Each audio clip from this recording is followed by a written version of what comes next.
तो आज का हमारा चैप्टर है द इंटरव्यू, जिसे लिखा क्रिस्टोफर सिल्वेस्टर ने। इन्होंने एक किताब लिखा था जिसका नाम था the penguin book of interviews. उसी के एक छोटे से हिस्से के बारे में इस चैप्टर में हमें पढ़ना है। और ये चैप्टर बटा हुआ है 2 पार्ट्स में। पहले पार्ट पे हमें देखना है इंटरव्यू क्या है और कुछ लोग कैसे इंटरव्यू का तारीफ करते हैं और कुछ लोगों को इंटरव्यू बिल्कुल देना पसंद नहीं होता है। और दूसरे पार्ट में देखना है फेमस इंसान का इंटरव्यू, जिससे हमें नॉलेज मिलेगा कि कैसे लिया जाता है इंटरव्यू। तो चलो अब स्टार्ट करते हैं इस चैप्टर को। बट इससे पहले मैं हूं तुम लोगों का दोस्त और होस्ट बीबी, निकल चुके एक स्टोरी टेलर बनने की जर्नी पे। एक्सपर्ट नहीं हूं, बट वो चीजें कर रहा हूं जिससे मुझे अच्छा फील हो और तुम लोगों को ये स्टोरी मरते दम तक याद रहे। अगर तुमने अभी तक चैनल को सब्सक्राइब नहीं किया तो जल्दी से कर लो। हम बढ़ते हैं स्टोरी की ओर।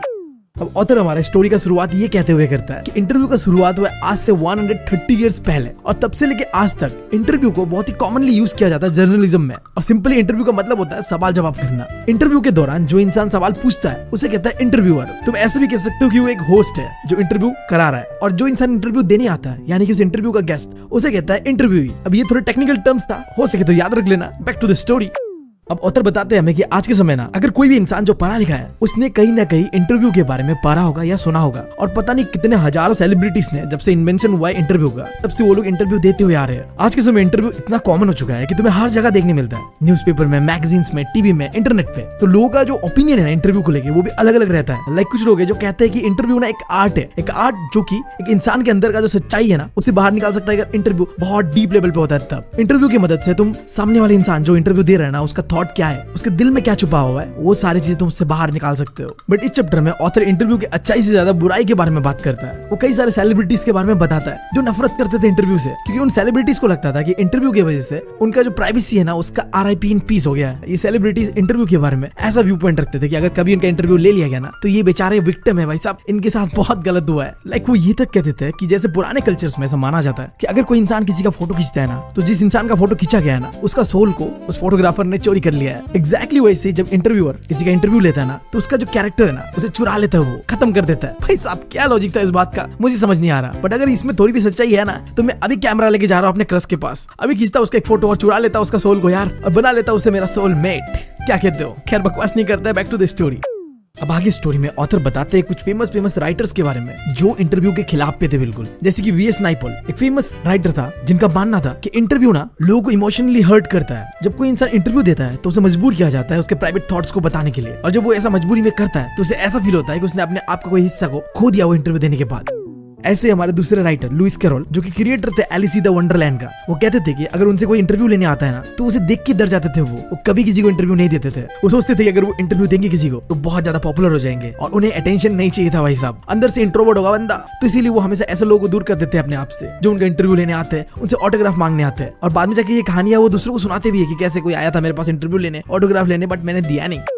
इसके बाद हमारे तीसरे राइटर रुडियार्ड किपलिंग सीधा इंटरव्यू का नाम से ही नफरत करते थे। अगर कोई भी इंटरव्यूअर उनसे इंटरव्यू लेने आता था ना वो उनके ऊपर गुस्सा करने लगता था। एक बार क्या होता है, रुडियार्ड किपलिंग की बीबी कैरोलिन अपने डायरी पे लिखती है कि 14 अक्टूबर 1892 को 2 रिपोर्टर बॉस्टन से आते हैं इंटरव्यू लेने के लिए उनका, और वो दिन ही उनका खराब कर देते हैं। कैरोलिन अपने डायरी पे लिखते हुए बताती है कि क्यों उस दिन उसके पति ने उन दोनों रिपोर्टर्स को इंटरव्यू नहीं दिया, क्योंकि उनके पति किपलिंग के हिसाब से इंटरव्यू देना एक इमोरल चीज है, गलत चीज है। इट्स लाइक ये क्राइम है। लाइक अगर तुम किसी इंसान के ऊपर अटैक कर देते हो तो ये क्राइम है, राइट? एग्जैक्टली वैसे जब कोई इंसान तुम्हारा इंटरव्यू लेता है ना तो वो भी क्राइम कर रहा है और इस चीज को उसे पनिशमेंट भी मिलना चाहिए। किपलिंग के हिसाब से इंटरव्यू लेना एक कावर्डली चीज है, एक शेमफुल चीज है। कोई भी जो रेस्पेक्टफुल इंसान है ना वो ना ही कभी किसी से इंटरव्यू लेगा और ना ही वो किसी को देगा इंटरव्यू। बट बेशर्मी देखो इस इंसान का, ये बातें इतनी बड़े बड़े कर रहा है कि हाँ इंटरव्यू लेना तो बेशर्मी वाला चीज होता है। बट इसने खुद ही कुछ साल बाद मार्क ट्वेन का इंटरव्यू लिया जो कि एक फेमस अमेरिकन राइटर थे। हिपोक्रेसी देख रहे हो इस इंसान का, ये खुद कह रहा है कि इंटरव्यू बुरी चीज है और वो खुद ही ले रहा है दूसरों का इंटरव्यू। अब देखो यार बात तो वही आगे अटक जाता है, पैसे के लिए लोग सब करते हैं, पैसे के लिए क्या होगा इस बंदे ने। खैर बैक टू द स्टोरी। फिर आता है हमारे फोर्थ राइटर H.G. वेल्स, जिन्होंने 1894 को इंटरव्यू के दौरान कहा था किसी को इंटरव्यू देना ना बहुत ही मुश्किल चीज है यार, फट जाती है। उन्होंने इस चीज को एक्सप्रेस करने के लिए एक वर्ड का इस्तेमाल करा था ऑर्डिल, इसका मतलब है भाई साहब फट जाता है, वेरी पेनफुल अनकंफर्टेबल एक्सपीरियंस। देखो इंटरव्यू के दौरान उन्होंने ऐसा कह तो दिया था कि इंटरव्यू देना किसी को बहुत ही मुश्किल वाला चीज होता है, बट इन रियलिटी उन्होंने कई बार अपना इंटरव्यू दिया था दूसरों को, और 40 साल बाद उन्होंने खुद जोसेफ स्टालिन का इंटरव्यू लिया था। मतलब तुम समझ रहे हो, ये बंदा कहता है कि इंटरव्यू देना बहुत ही मुश्किल चीज होता है, देने को मन नहीं करता, फट जाता है, बट ये बंदा कई बार अपना इंटरव्यू देता लोगों को, एंड देन वो खुद भी जोसेफ स्टालिन का इंटरव्यू लेता है। अगर तुम्हें पता हो कि जोसेफ स्टालिन कौन है ना, तुम्हारे फटके 4 हो जाएगा यार। मतलब गूगल कर लो, पता चल जाएगा तुम्हें। पता नहीं इन 40 सालों में उसने कौन से बाबा जी का बूटी खाया था जो उसके पास इतना गुद आ गया कि वो जोसेफ स्टालिन का इंटरव्यू लेने चला गया। अब फिर था हमारा पांचवा राइटर, जो कि एक अमेरिकन फेमस राइटर था, सॉल बेलो। अब इन्होंने कई सारे इंटरव्यूज खुद दिया था, बट फिर भी वो एक इंटरव्यू में डिस्क्राइब करते हैं कि जब वो किसी को इंटरव्यू देते हैं ना, तो उसे ऐसा फील होता है जैसे उनके गले पे जो इंसान इंटरव्यू ले रहा है वो दबा रहा है अपने हाथों से। और इस चीज को वो डिस्क्राइब कर रहे थे एक वर्ड से, इसका नाम है thumbprint on his wind pipe. तो गले पे विंड पाइप होता है और इंटरव्यूअर क्या करता है, उसके गले पे आके जकड़ लेता है। अब ऐसे महंगे महंगे वर्ड से वो डिस्क्राइब करना चाह रहा है कि जब वो इंटरव्यू देता है ना, तो बहुत ही अनकंफर्टेबल फील करता है, बहुत कंट्रोलिंग फील करता है, बहुत सफोकेटिंग फील करता है। देखो, तुमने अभी तक जितने भी राइटर्स का नाम सुना, वो सारे के सारे पट्टू थे। उन्हें इंटरव्यू देने से डर लगता था। और अगर ये चीज तुम मुझे पर्सनली पूछो कि अगर कोई मेरा इंटरव्यू लेता तो मेरा क्या फीलिंग रहेगा, तो मेरा भी फटेगा यार। जब कोई अनजान इंसान मुझे सवाल जवाब करेगा तो फटेगा मेरा। और स्पेशली जब वो सवाल जो वो पूछेगा वो दुनिया वाले देखेंगे, जज करेंगे मुझे, तो शायद मैं भी फट्टू, मुझे भी इंटरव्यू देने से डर लगता है। बट ऐसा सबका मानना नहीं है। कुछ लोगों का मानना है कि इंटरव्यू एक बहुत ही अच्छा तरीका है लोगों से कम्युनिकेट करने का। एक बंदा है डेनिस ब्राइन, जो कि एक ऑथर और एक जर्नलिस्ट है। उसका मानना है कि आज के समय इंटरव्यू की मदद से ही हम जितने भी फेमस पर्सनैलिटीज है उन्हें जान सकते हैं, समझ सकते हैं। और ये बात काफी हद तक सही भी है। हमारा जो भी फेवरेट सेलिब्रिटी होता है, उनका इंटरव्यू देखते हैं हम और उन्हें समझ पाते हैं गहराई से। फिर वो बताते हैं कि अगर कोई भी इंपॉर्टेंट इन्फॉर्मेशन जो हम तक पहुंच रहा है ना, वो इसलिए पहुंच पा रहा है कि कोई एक इंसान किसी को कुछ पूछ रहा है और दूसरा इंसान उस चीज का जवाब दे रहा है। तो भाई साहब, आज के समय में जो इंटरव्यूअर है ना, यानी कि वो इंसान जो इंटरव्यू ले रहा है ना, उसके पास तो भाई बहुत पावर है। वो चाहे तो कुछ भी कर सकता है, क्योंकि उसके पास पावर है सवाल पूछने का। बट मैं कहता हूँ इनसे ज्यादा पावरफुल है हमारी मम्मी यार। एक बार तुम इंटरव्यूअर का जवाब ना भी कर सकते हो कि मुझे नहीं देना इनका जवाब, बट तुम मम्मी अगर कुछ पूछे तो उसका मना नहीं कर सकते। तुम्हें बताना ही होगा, एक्सप्लेनेशन देना ही होगा। और तुम्हारे एक्सप्लेनेशन देने के बाद भी मम्मी तुम्हें कूटेगी यार। खैर, यही पे होता था इंटरव्यू का पार्ट 1 कंप्लीट। पार्ट 1 में हमने देखा कि कैसे कुछ सेलिब्रिटीज, कुछ राइटर्स इंटरव्यू को लेके बहुत ही नेगेटिव थॉट्स रखते हैं, लाइक वो बिल्कुल पसंद नहीं करते हैं। बट इसके साथ साथ कुछ ऐसे राइटर्स भी थे जो कहते हैं कि आज के समय में इंटरव्यू बहुत ज्यादा इंपॉर्टेंट चीज है, इससे हम लोगों के साथ कम्युनिकेट कर सकते हैं। अब देखते हैं द इंटरव्यू का पार्ट 2, जहां में लिया जाता है एक इंटरव्यू।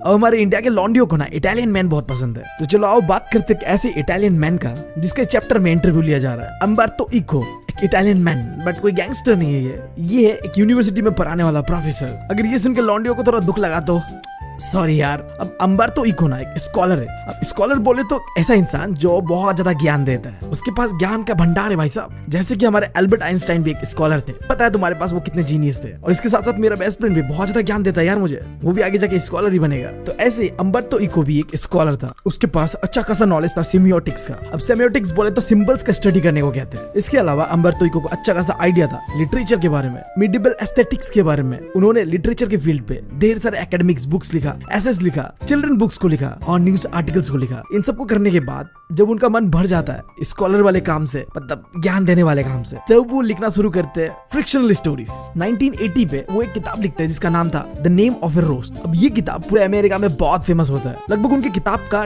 10 मिलियन कॉपीज पूरे अमेरिका में बिकता है। और इस फ्रिक्शनल बुक के फेमस होने के साथ साथ अम्बर्तो इको को माना गया एक इंटेलेक्चुअल सुपरस्टार। तुम समझ रहे हो, ये बंदा एक प्रोफेसर था जो कि semiotics, literature and medieval aesthetics के ऊपर बातें करता था। उनके बारे में आइडिया था उसके पास। बट फिर वो आगे जाके पता नहीं क्या चुल मचता है, वो फ्रिक्शनल स्टोरीज लिखने लगता है और वो एक ऐसा किताब लिखता है जो कि जाके बहुत फेमस होता है। अब ये तो मैंने बता दिया अम्बर्तो इको के बारे में, जिसका इंटरव्यू आज होने वाला है। अब जो इंसान इंटरव्यू लेने वाला है ना, उसका नाम है मुकुंद पद्मानाभन। तुम समझ रहे हो, ये इंटरव्यूअर है जो रिप्रेजेंट कर रहा है द हिंदू न्यूज़पेपर को।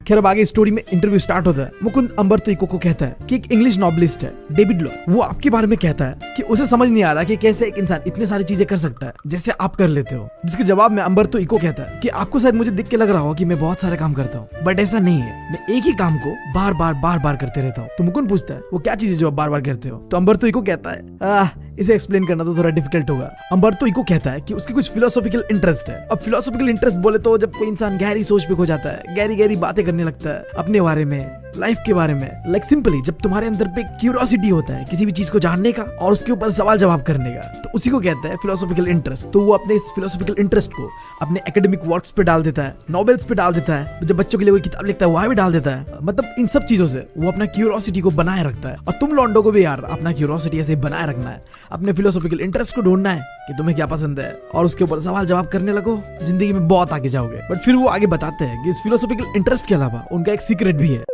वो मुकुंद से कहता है कि यूनिवर्स के अंदर पे जितने भी खाली जगह है ना, एम्प्टी स्पेसेस है, उसे अगर मैं हटा देता हूँ, जो एटम्स के अंदर पे एम्प्टी स्पेसेस होता है उसे अगर मैं हटा देता हूँ, तो यूनिवर्स छोटा होकर मेरे मुट्ठी पे आ जाएगा। फिर आगे अम्बर्तो इको कहता है कि एग्जैक्टली इसी तरीके से हमारे लाइफ में भी ना बहुत ज्यादा एम्प्टी स्पेसेस होता है, खाली जगह होता है, तुम कह लो खाली समय होता है, जिसे अम्बर्तो इको ने नाम दिया इंटरस्टेसेस, यानी कि तुम कह लो सिंपली खाली जगह जो होता है उसे कहते हैं। अब इसी खाली समय में वो काम करता है। लाइक तुम सिंपली ऐसा समझो, हम सबके लाइफ में यार बहुत खाली समय होता है, मेरे लाइफ में भी है, तुम्हारे लाइफ में भी होगा। हम उस खाली समय को रील देख के वेस्ट कर देते हैं, बट अंबार्तो इको ऐसा नहीं करता। वो मुकुंद को एक एग्जांपल देते हुए कहता है कि जब मुकुंद उससे मिलने के लिए एलिवेटर से फर्स्ट फ्लोर से उसके घर थर्ड फ्लोर पे पहुंच रहा होता है ना, तो उस बीच अंबार्तो इको मुकुंद का इंतजार कर रहा होता है घर पे। वो समय उसके लिए खाली होता है, तो वहां भी वो कुछ कर सकता है, नॉवेल लिख सकता है, किसी चीज के ऊपर काम कर सकता है। तो ऐसी एम्प्टी स्पेसेस के ऊपर काम करते करते वो चीजें कर पाता है जो लोग बस सोचते रह जाते हैं कि हम करेंगे करेंगे और जिंदगी में कर नहीं पाते। तो मेरे भाई, अगर तुम्हारी जिंदगी में भी तुम कुछ करना चाहते हो ना, तो सही समय का इंतजार मत करो। सही समय होता ही नहीं है, तो जब भी तुम्हारे पास खाली समय हो तो वो चीजें करना शुरू कर दो आज से, जो चीजें तुम हमेशा से करना चाहते थे। तभी तुम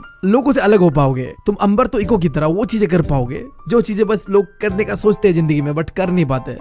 अब मुकुंद अंबार्तो इको को कहता है कि हाँ, जो आप करते हैं शायद वो कोई और ना कर पाए। फिर वो अंबार्तो इको से अपना दूसरा सवाल पूछता है, तो आपके नॉन फ्रिक्शनल राइटिंग्स में जो आप ये प्लेफुल पर्सनल टच देते हो, ये नेचुरली आता है या आपको सोच के ये सब चीजें करते हो? देखो, दो तरीके का राइटिंग्स होता है, एक फ्रिक्शनल एक नॉन फ्रिक्शनल। फ्रिक्शनल यानी कि इमेजिनेशन, कहानियां, और नॉन फ्रिक्शनल यानी कि जो स्कूलों में पढ़ाया जाता है, कॉलेजेस में पढ़ाया जाता है, ज्ञान दिया जाता है जिसमें यार बोरिंग सा, उसे कहता है non frictional writings, scholar works, जो कहना है तुम वो कह लो। तो अंबार्तो इको के जो नॉन फ्रिक्शनल राइटिंग्स है ना, वो भी बहुत मजेदार होता है, उसमें पर्सनल क्वालिटीज होता है, जबकि जितने भी रेगुलर एकेडमिक स्टाइल पे लिखे हुए किताबें होते हैं ना, वो बहुत ही बोरिंग होते हैं। तो अंबार्तो इको कहता है कि जब वो अपना पहला डॉक्टरल डिसर्टेशन दे रहा था इटली के अंदर पे, लाइक कोई भी इंसान जब पीएचडी करता है ना, तो उसे एक सब्जेक्ट के ऊपर बहुत डीपली रिसर्च करने दिया जाता है और उनका एग्जाम नहीं होता है, उनका डिसर्टेशन होता है, वाइवा टाइप का तुम समझ लो। तो ऐसे जब उनका पहला डॉक्टरल डिसर्टेशन चल रहा था, तो उनके प्रोफेसर ने उनको कहा था, जितने भी स्कॉलर्स पीएचडी करने आते हैं ना, वो मोस्टली एक सब्जेक्ट के ऊपर बहुत सारी चीजें सीखते हैं। वो पहले तो कुछ एक फॉल्स हाइपोथेसिस लेते हैं, देन उसे करेक्ट करते हैं एंड अपना कंक्लूजन देते हैं, और इसी तरीके से उनका डिसर्टेशन खत्म हो जाता है। बट जब प्रोफेसर ने अंबार्तो इको का लिखा हुआ डिसर्टेशन को देखा, तो वो बाकी स्कॉलर से बिल्कुल अलग था। जहाँ लोग पहले गलतियां करते हैं, हाइपोथेसिस देते हैं, देन उसे ठीक कर देते हैं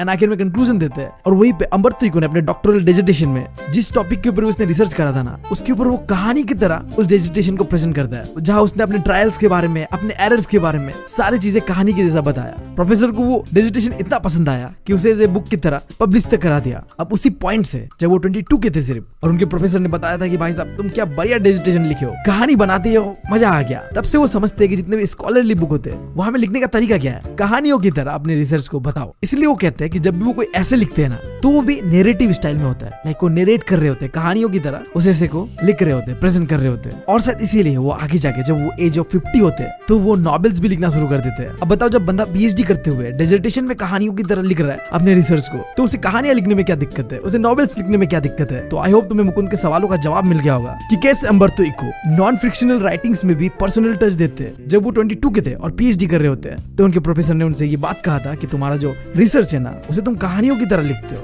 जो उन्हें बहुत पसंद आता है। और तब से लेकर अंबार्तो इको अपना ये स्टाइल बना लेते हैं, जो भी लिखेंगे कहानी की तरह लिखेंगे। और इसी का नतीजा था कि आगे जाके एज ऑफ 50 पे वो नॉवेल्स लिखना भी शुरू कर देते हैं। अब अंबार्तो इको अपने एक दोस्त के बारे में बताता है, रोनाल्ड बार्थस, जो बहुत ही ज्यादा फ्रस्ट्रेटेड रहता था कि वो बस एक ऐसे लिखने वाला ही रह के बन गया, वो कभी एक नॉवेल नहीं लिख पाया, नॉवेलिस्ट नहीं बन पाया। ये बंदा चाहता था कि एक दिन वो एक क्रिएटिव राइटिंग करे, लाइक नॉवेल्स लिखे, बट वो चीजें करने से पहले वो मर जाता है। बट ऐसा फ्रस्ट्रेशन अंबार्तो इको की जिंदगी में कभी नहीं आया। उनके पास एक दिन बहुत खाली समय था, कुछ भी करने को नहीं था, तब से वो नॉवेल लिखना शुरू करते हैं, और आगे जाके वो बहुत ही फेमस नॉवेल लिखते हैं जिसका नाम है नेम ऑफ द रोज। मैंने आगे बताया स्टोरी में तुम्हें इसके बारे में। अब इसके बाद फिर आगे इंटरव्यूअर मुकुंद अंबार्तो इको से पूछता है, अगर बात करूं नॉवेल्स का, तो आप नॉवेल्स लिखने से पहले कई सारे फेमस एकेडमिक बुक्स भी लिख चुके हो, but the name of the rose novel लिखने के बाद आपने बस 5 ही नॉवेल्स लिखा है, जबकि आपने नॉन फ्रिक्शनल लगभग 20 से भी ज्यादा किताबें लिखे हैं। तो अंबार्तो इको मुकुंद को रोकते हुए कहता है कि 20 नहीं, पूरे 40 लिखे हैं। फिर मुकुंद एग्री करता है कि हाँ 40 बुक्स, और कहता है इन 40 बुक्स में आपने बहुत अच्छा काम किया है सिमियोटिक्स के ऊपर। बट ऐसा क्यों है कि जब भी किसी को पूछा जाता है कि अंबार्तो इको कौन है, तो लोगों का ऐसा जवाब रहता है कि वो एक नॉवेलिस्ट है। क्या इस चीज से आपको बुरा लगता है? तो देखो, यहाँ पे इंटरव्यूअर अंबार्तो इको के बारे में ये बताना चाह रहा है कि ये बंदा लोगों के बीच नॉवेलिस्ट के तौर पे ज्यादा फेमस है, जबकि उसने नॉवेल से ज्यादा कई सारे एकेडमिक बुक्स लिखे हैं, बट उसे कोई पूछ नहीं रहा। ऐसा क्यों? आओ जानते हैं।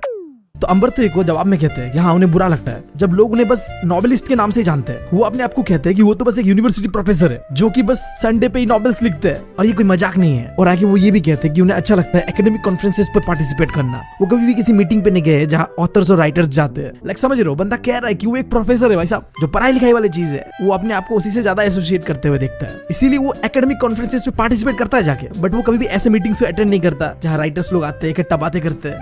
फिर वो आगे ये भी कहते हैं कि वो ओके इस चीज से कि लोग बस उसे एज ए नॉवेलिस्ट का तरह ही देखते हैं, क्योंकि शायद लोगों को ना नॉवेल्स पढ़ना ज्यादा पसंद है। और सही भी है ये बात कि इसको किताबें पढ़ना पसंद है जहाँ ज्ञान की बातें हो, नहीं पसंद यार मजेदार कुछ स्पाइसी सा इमेजिनेशन वाला चीज होता है तभी तो मजा आता है। वो कहते हैं कि जो वो नॉवेल्स लिखते हैं उससे वो ज्यादा ऑडियंस तक पहुंच सकते हैं, और वो उम्मीद भी नहीं करते जो एकेडमिक वर्क वो करते हैं सिम्बियोटिक्स को लेके वो 1 मिलियन लोगों तक पहुंचेगा। अब तुम ही सोचो ना यार, मैं पढ़ाई के ऊपर वीडियो बनाता हूँ तो मेरे ज्यादा व्यूज नहीं आते, अगर मैं कोई बकैती करता तो शायद बहुत ज्यादा व्यूज आता। सो मैं इस चीज से बहुत ज्यादा रिलेट कर पा रहा हूँ। पढ़ाई किसी को पसंद नहीं होता, बोरिंग चीज होता है ना।